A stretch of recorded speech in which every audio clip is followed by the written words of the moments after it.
Hello students, welcome to my channel. इस video में हम सॉल्व करें हमारी एक्सरसाइज 8.2 और इसमें आपको सारे एंगल से रिलेटेड क्वेश्चन मिलेंगे। तो इस तरह के क्वेश्चन को सॉल्व करने के लिए आपको ये टेबल याद होनी चाहिए कि कहाँ पर इन एंगल्स की वैल्यू ट्रिग्नोमेट्रिक रेशियो में कहाँ पर कौन सी वैल्यू है। तो ये इतनी टफ नहीं है, इसको याद करने का शॉर्ट तरीका मैंने अपलोड कर रखा है, डिस्क्रिप्शन में मैं आपको लिंक दे दूँगी, तो वहाँ से आप इसको ईजिली लर्न कर लोगे। तो यहाँ पे फर्स्ट क्वेश्चन की अगर हम यहाँ पे बात करें, फर्स्ट क्वेश्चन के फर्स्ट पार्ट की, तो आपको यहाँ पे इसकी वैल्यू निकालनी है। तो साइन 60 कितना होता है? तो साइन 60 हमारा होता है √3/2। वैल्यू पुट करो और सॉल्व करो, इतना ही काम है। कॉस 30, तो कॉस 30 भी हमारा होता है √3/2। ठीक है, फिर साइन 30 होता है आपका 1/2 और कॉस 60 भी होता है आपका यहाँ पर 1/2। ठीक है, बस अब इसको सॉल्व करना है। सॉल्व करने में कोई इशू है ही नहीं है।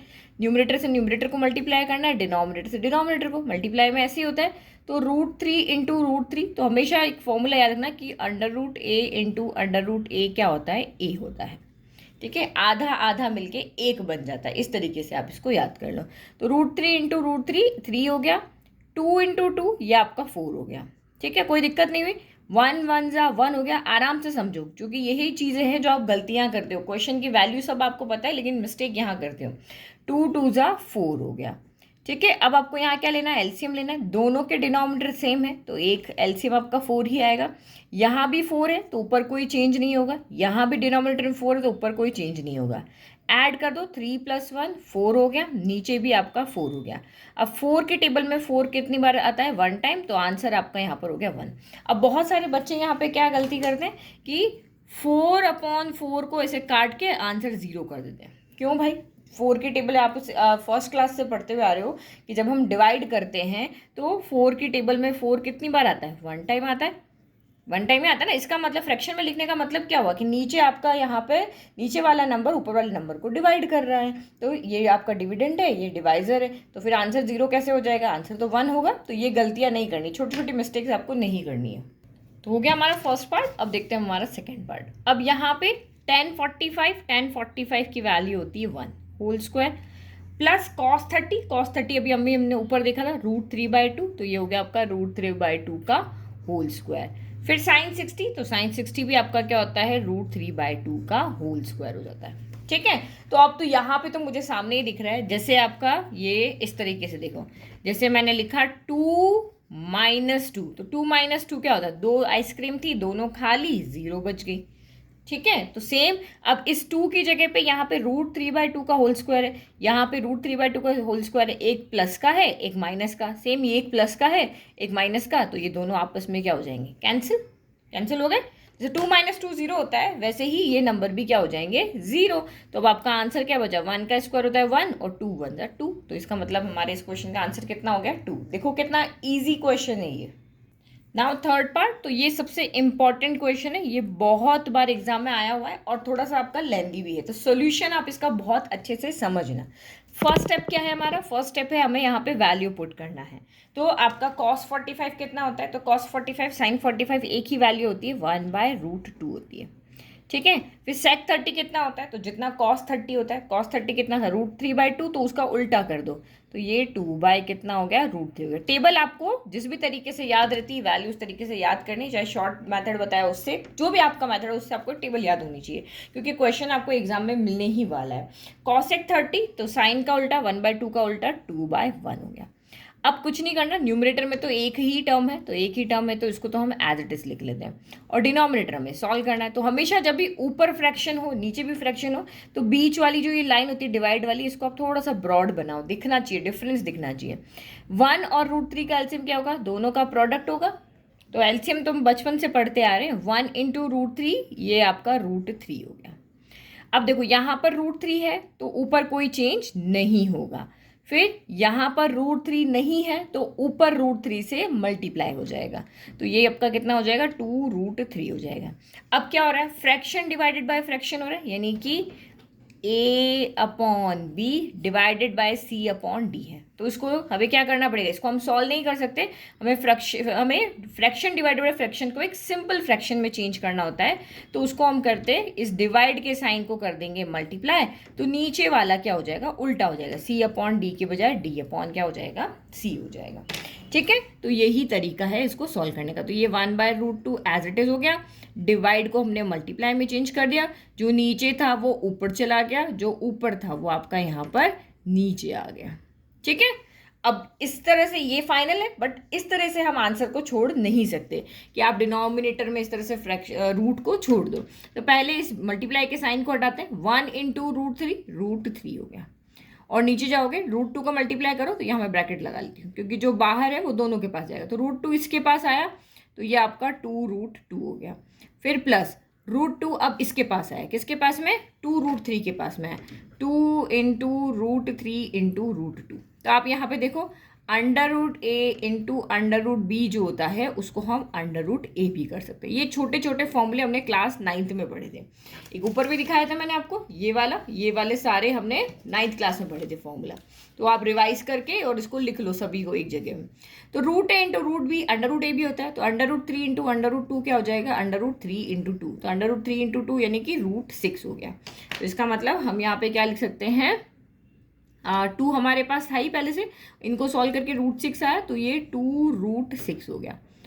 ठीक है, अब आप यहाँ पे क्या देख रहे हो, डिनोमिनेटर में से 2 कॉमन है। यहाँ तक तो सबका सोल्यूशन सेम है, आप कोई भी वीडियो देख लो, कोई भी सोल्यूशन देख लो, या कोई भी बुक के अंदर सॉल्व पार्ट देख लो, यहाँ तक का सोल्यूशन सेम आएगा। अब इसके बाद सबका अपना तरीका है, फाइनल आंसर आपका तब भी सेम आना है। किसी ने यहाँ पे 2 कॉमन लेके सॉल्व किया है, किसी ने डायरेक्ट उसको रेसिप्रोकेट कर लिया है, आंसर सेम आएगा। तो 2 कॉमन लेने से क्या हो जाएगा, टर्म कम होगी तो हमें सॉल्व करने में ईजी रहेगा। इसीलिए यहाँ 2 कॉमन आ रहा है, तो मैंने 2 को यहाँ पे बाहर क्या कर लिया, कॉमन ले लिया। तो ये 2 बच गया, अंदर क्या चला गया, √2, इन दोनों का 2 आ गया बाहर, √2 + √6। ये बहुत इंपॉर्टेंट क्वेश्चन है, इसीलिए मैं आराम से पढ़ा रही हूँ, समझ में। अब हमारे पास क्या रूल होता है, ट्रिग्नोमेट्री कहती है कि आंसर में जो डिनोमिनेटर है उसमें आपका रूट नहीं होना चाहिए। अगर आपने यहीं पर छोड़ दिया तो आपके मार्क्स कट जाएंगे।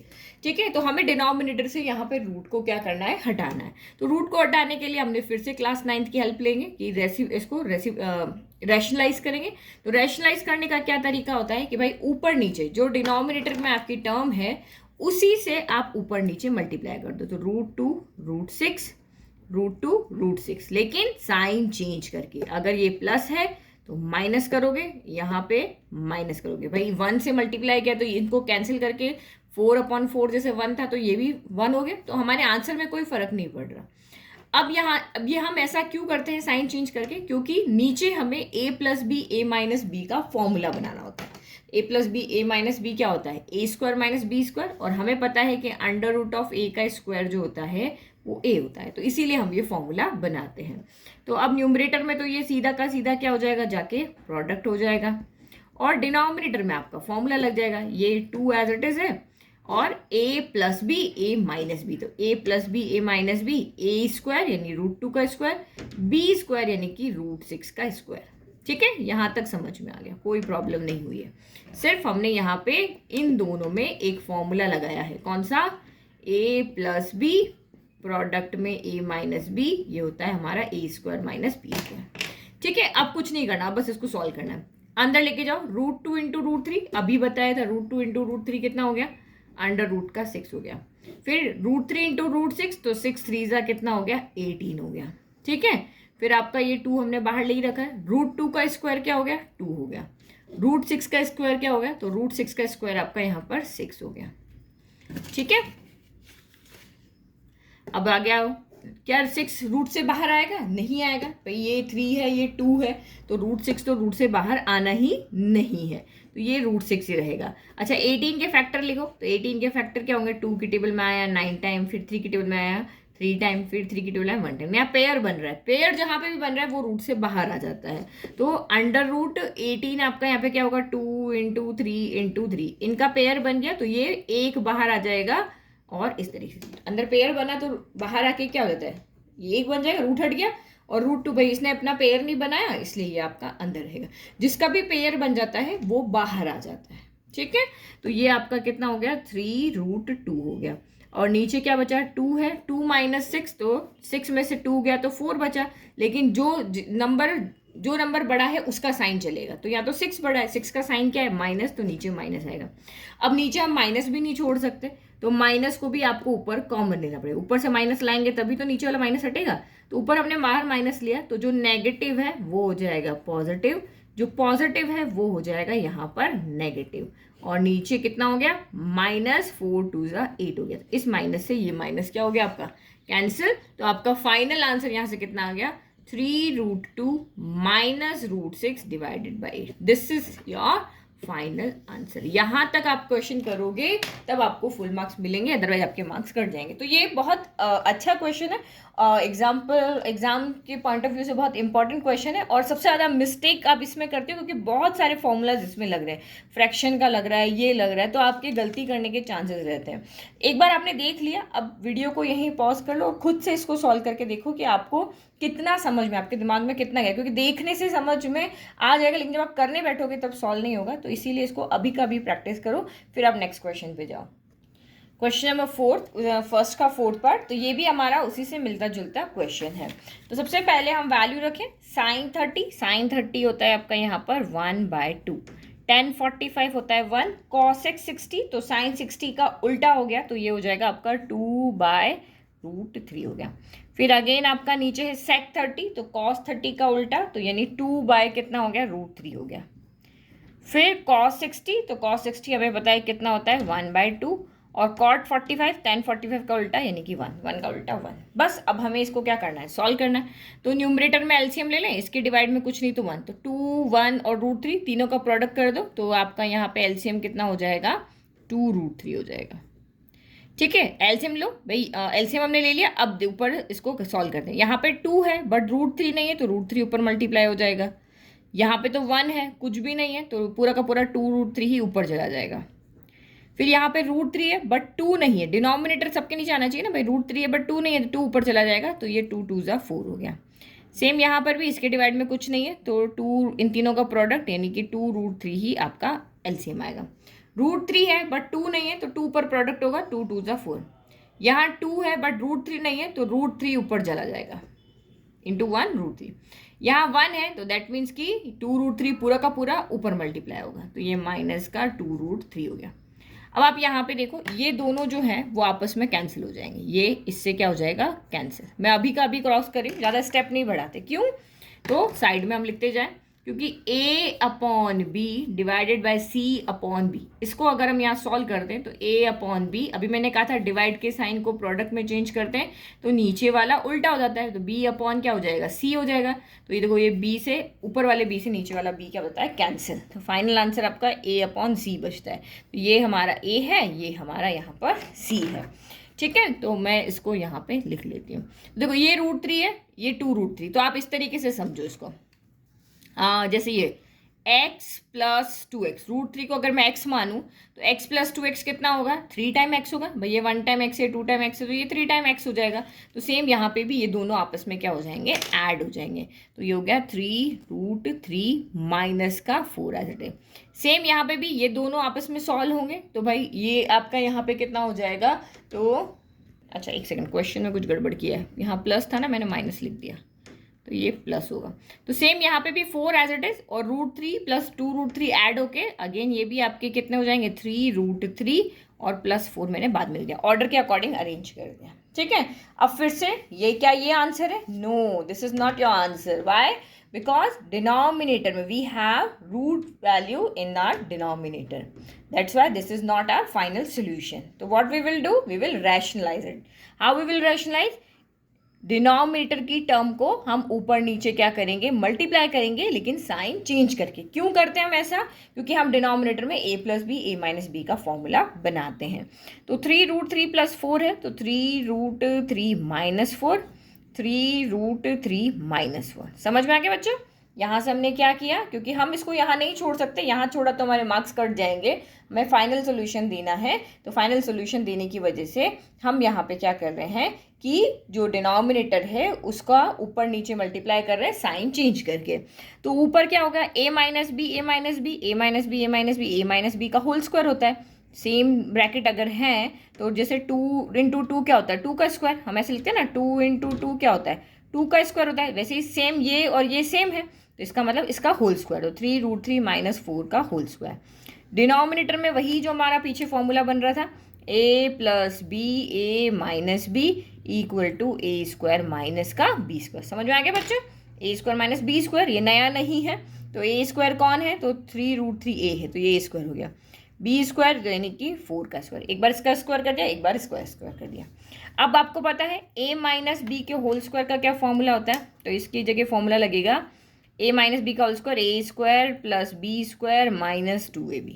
यहाँ ये फॉर्मूला लगेगा, यहाँ पे ये वाला फॉर्मूला लगेगा। ए स्क्वायर यानी कि 3√3 का स्क्वायर, बी स्क्वायर यानी कि 4 का स्क्वायर माइनस 2, ए कितना है 3√3 है और बी कितना है तो 4 है। हमने सिंपल ही लिख दिया क्योंकि मुझे पता है आपको ट्रिग्नोमेट्री सॉल्व करने में प्रॉब्लम होती है। वैल्यू आप पुट कर लोगे, थोड़ा बहुत सॉल्व कर लोगे, लेकिन आगे जाके कहीं कहीं गड़बड़ करोगे। अब देखो 3√3 का स्क्वायर, तो 3√3 का स्क्वायर को हम कैसे लिखेंगे, ये 3√3, 3√3 स्क्वायर यानी कि 2 बार मल्टीप्लाई, तो ये 2 बार हो गया। 3 3 जब आपको सिंपल ही दिख रहा है 9 हो गया। फिर मैंने आपको बताया था √a इंटू √a क्या होता है, a होता है, याद है ना? फॉर्मूले जितना याद होंगे उतना इजी कर पाओगे। तो √3 इंटू √3 क्या हो जाएगा, 3 हो जाएगा। तो 9 3 जा कितना हो गया 27, यानी कि इसका जो स्क्वायर हम सॉल्व कर रहे हैं इसका, तो वो आपका कितना आ रहा है यहाँ पर 27 आ गया। और -4 का स्क्वायर तो पता ही है 16 होता है। तो अभी 3√3 का स्क्वायर हमने सॉल्व किया, कितना आया 27, 4 का स्क्वायर आया 16। फिर माइनस, इसमें तो नंबर प्रोडक्ट होंगे क्योंकि एक ही रूट है, 4 3 ज़ा 12, 12 2 ज़ा 24, तो ये 24√3 हो गया। 27 माइनस 16, 7 माइनस 6 1, 2 माइनस 1 1 हो गया।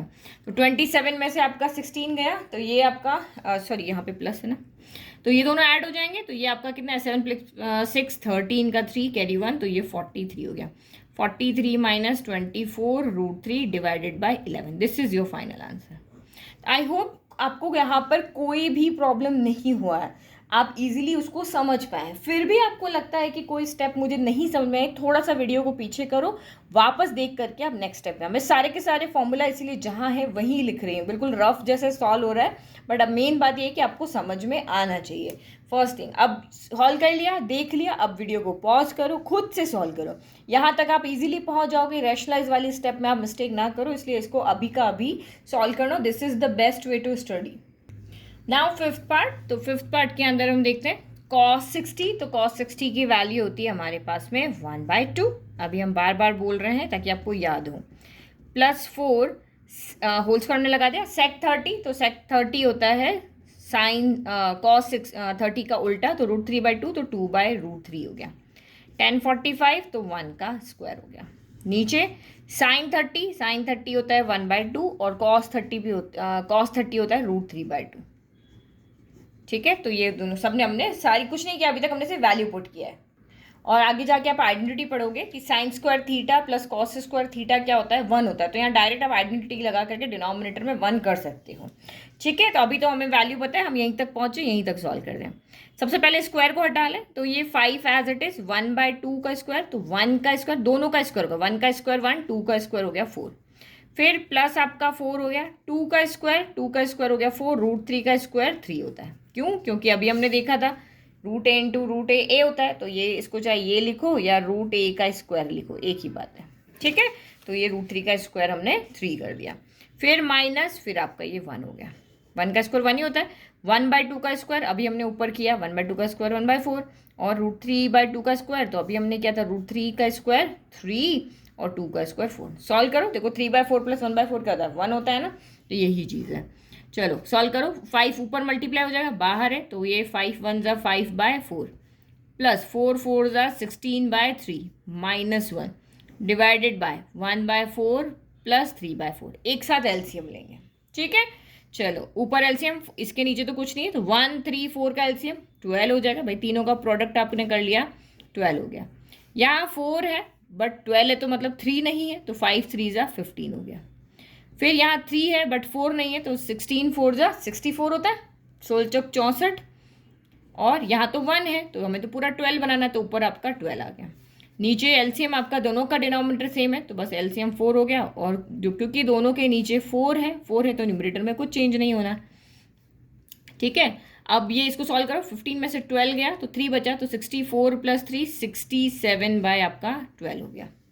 ठीक है, फिर आगे 3 + 1 तो ये आपका 4/4 हो गया। तो 4 की टेबल में 4 क्या आता है? 1 टाइम।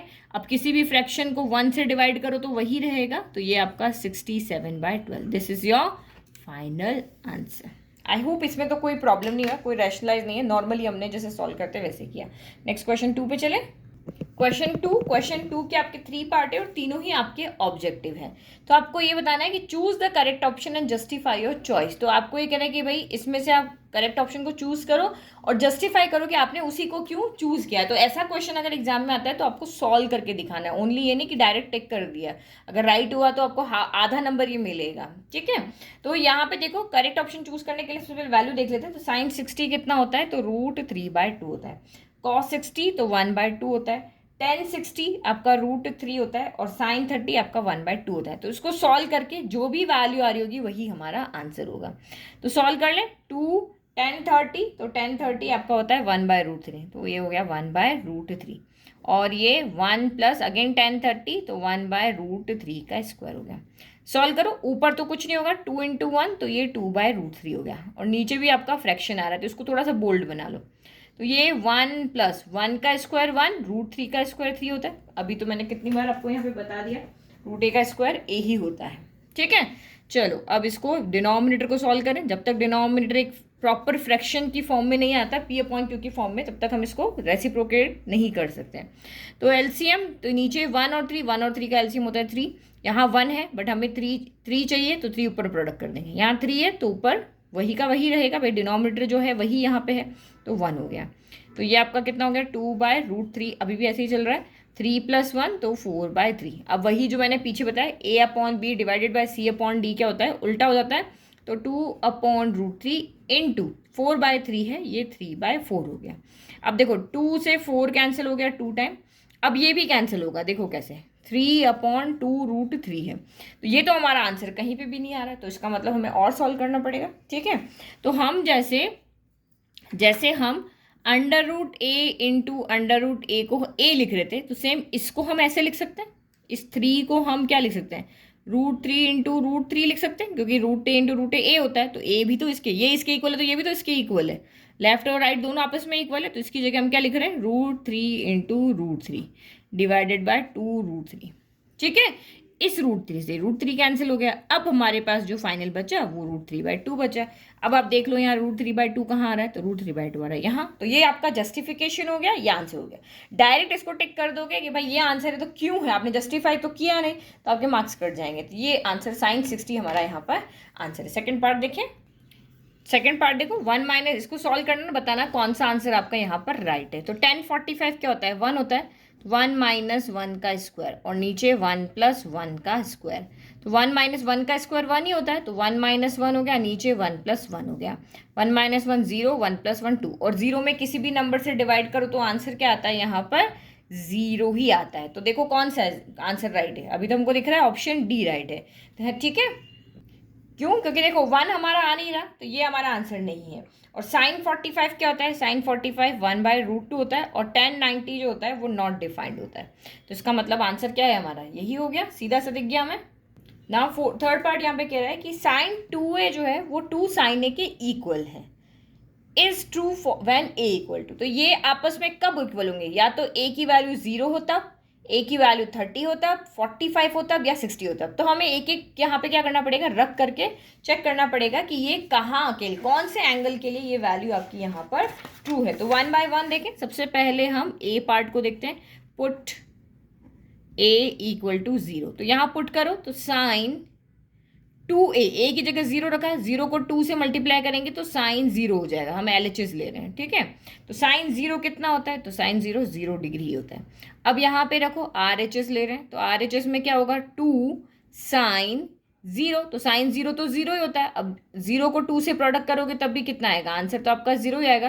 तो मतलब इसके लिए तो ये आंसर 2 है, क्योंकि LHS भी 0 आ रहा है, राइट, RHS भी 0 आ रहा है। अब आप यहाँ पे a = 30 डिग्री रख के देखो, तो 2 × 30, तो ये आपका sin 60 डिग्री हो गया, इक्वल टू 2 sin 30 डिग्री। वैसे तो हमें आंसर मिल गया है, बट मैं आपको बता रही हूँ, इसे हमें पहले में ही मिल गया।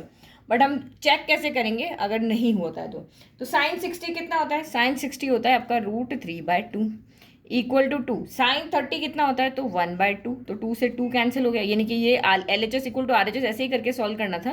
बट आप यहाँ क्या देख रहे हो, ये √3/2 है और ये 1 है, तो ये तो आपस में इक्वल नहीं है।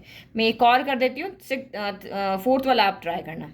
हम 45 रख रहे हैं, तो 45 × 2, तो ये आपका साइन 90 डिग्री हो गया। LHS आपका साइन 90 हो गया और RHS कितना हो जाएगा, तो 2 साइन 45 डिग्री हो जाएगा। साइन 90 कितना होता है, साइन 90 होता है 0। साइन 45 कितना होता है, तो 1/√2 होता है, तो 2 × 1/√2। ये तो 0 आएगा नहीं, तो इसका मतलब ये दोनों भी आपस में इक्वल नहीं है। तो यही हमारा यहाँ पे आंसर है। इस तरह से आप चेक करके 60 वाला आपको खुद करके देना, ये आपका होमवर्क है।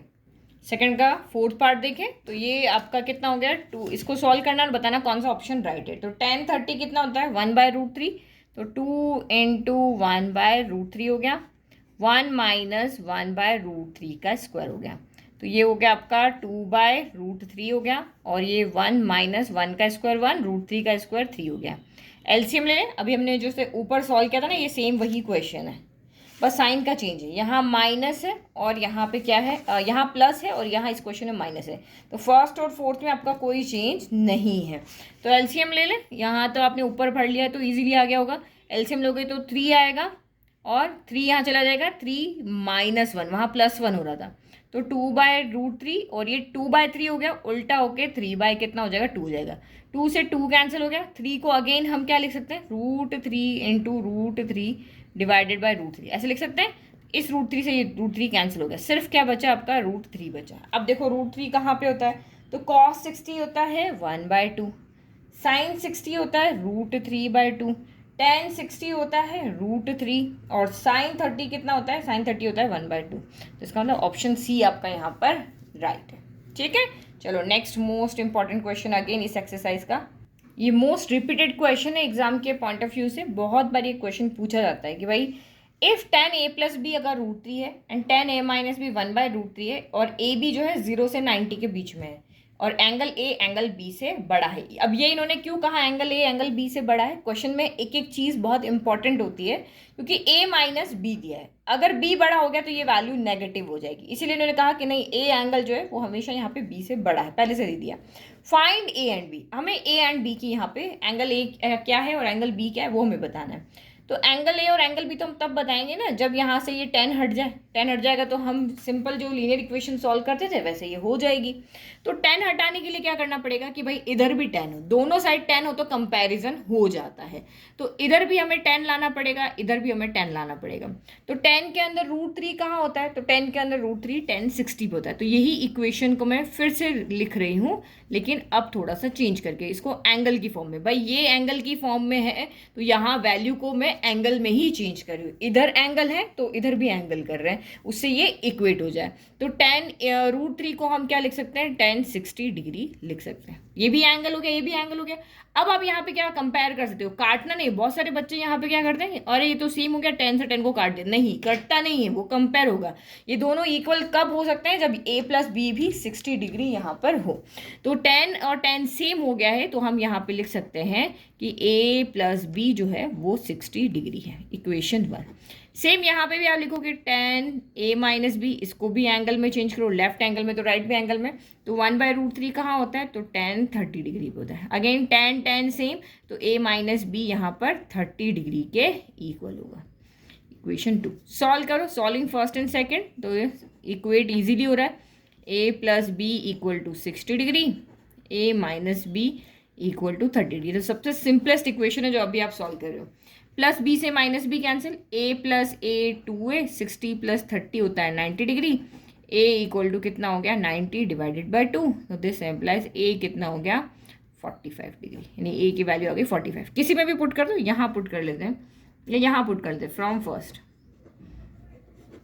a की वैल्यू कितनी 45 डिग्री प्लस b = 60 डिग्री, तो b = कितना हो जाएगा 60 प्लस का 45 इधर आया, ये इधर आया तो -45, तो b = हो गया 15 डिग्री, यानी a 45 है और b आपका 15 है। अब लास्ट हम यहाँ पे क्वेश्चन देखें ट्रू फॉल्स वाले, तो यही बचे हैं।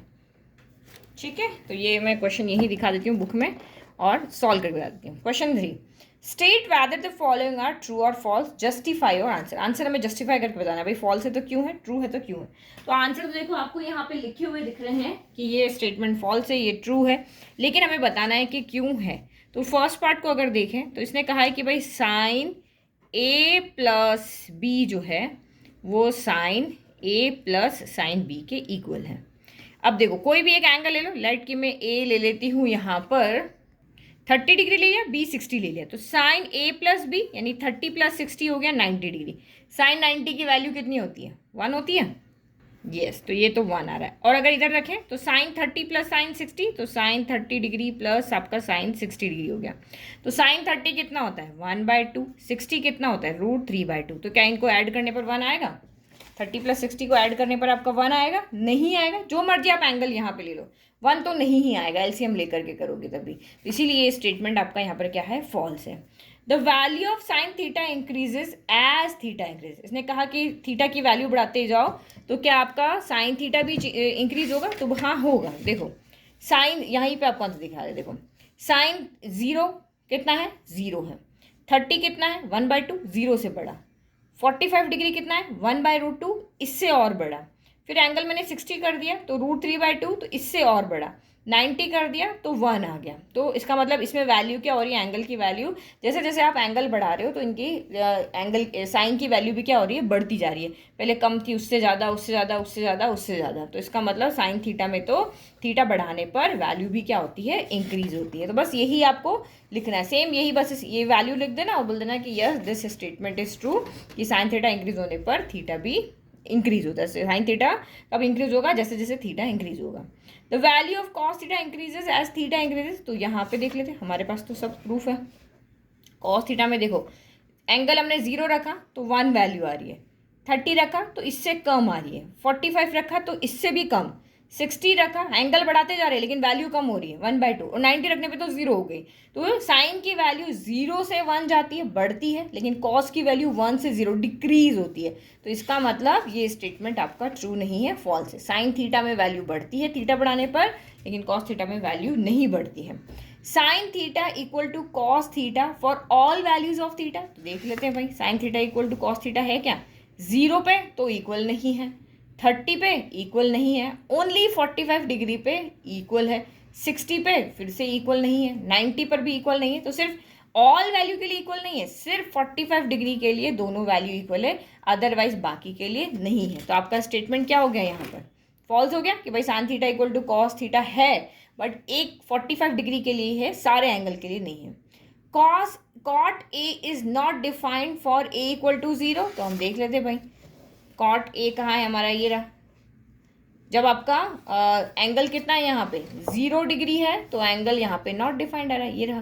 कि जब थीटा इक्वल टू 0 डिग्री है तो कॉट जो है, कॉट 0 क्या होता है, नॉट डिफाइंड हो रहा है। तो जिसका मतलब ये स्टेटमेंट आपका ट्रू है कि भाई कॉट 0 जो होता है वो नॉट डिफाइंड है। तो this statement is true. I hope आपको एक्सरसाइज 8.2 अच्छे से समझ में आई। मैंने थोड़ा सा टाइम लिया, बहुत आपको एक एक चीज़ बहुत डीप में एक्सप्लेन किया ताकि आपको सोल्यूशन में प्रॉब्लम ना आए, क्योंकि ऐसी कैलकुलेशन आप फर्स्ट टाइम कर रहे हो, डीप में जो कैलकुलेशन हम कर रहे हैं। ठीक है, तो आपको वीडियो समझ में आ रहा है तो प्लीज़ चैनल को लाइक शेयर सब्सक्राइब करना ना भूलें। Thank you.